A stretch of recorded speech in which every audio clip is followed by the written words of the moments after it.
Hello guys, so in this video I am going to talk about return on honours equity. पिछली video में मैंने बात करी थी ROE जो कि होता है रिटर्न ऑन इक्विटी। इस वाली वीडियो में सिंबल सेम ही होता है बट आप समझ रहे हैं ये ऑनर्स की इक्विटी है।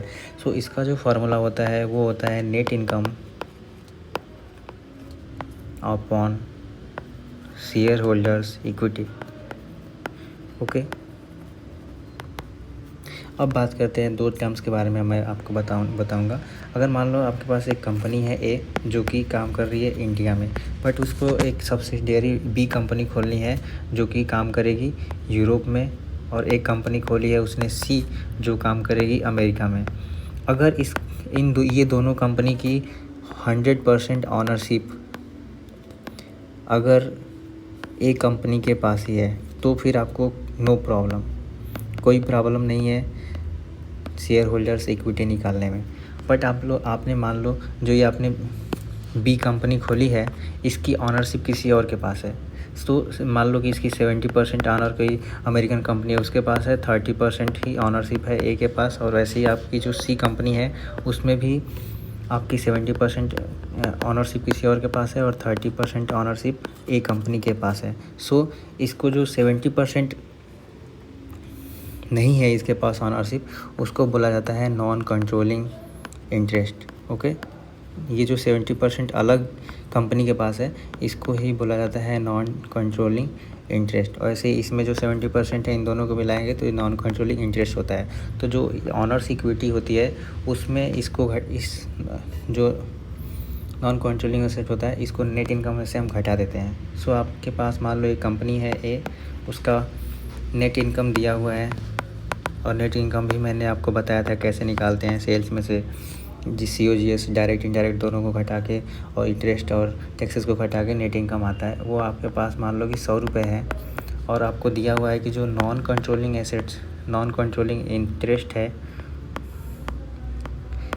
है वो आपके पास 20 रुपये है। सो जब आप नेट इनकम में से नॉन कंट्रोलिंग एसेट्स को इंटरेस्ट को घटा देंगे तो जो आपके पास नेट इनकम आई आफ्टर नॉन कंट्रोलिंग। ओके, सो ये नॉन कंट्रोलिंग इंटरेस्ट के बाद की है। ये जो आई कितनी आई, 80 रुपये आई। सो जो ये 80 रुपये आई ये हो गया आपका नेट इनकम बिफोर। और आपके मान लो जब स्टार्टिंग किया था आपने, ईयर के स्टार्ट में देख रहे हो, ईयर के स्टार्ट में आपकी जो ऑनर्स की इक्विटी थी वो 500 थी। ईयर के एंड में आप देख रहे हो, ये आपको हमेशा एवरेज ही लेना है। एंड में आप देख रहे हो तो ऑनर की जो इक्विटी हो गई वो 1000 हो गई। सो आप ऑनर का एवरेज इक्विटी कितना हो गया, 750 हो गया।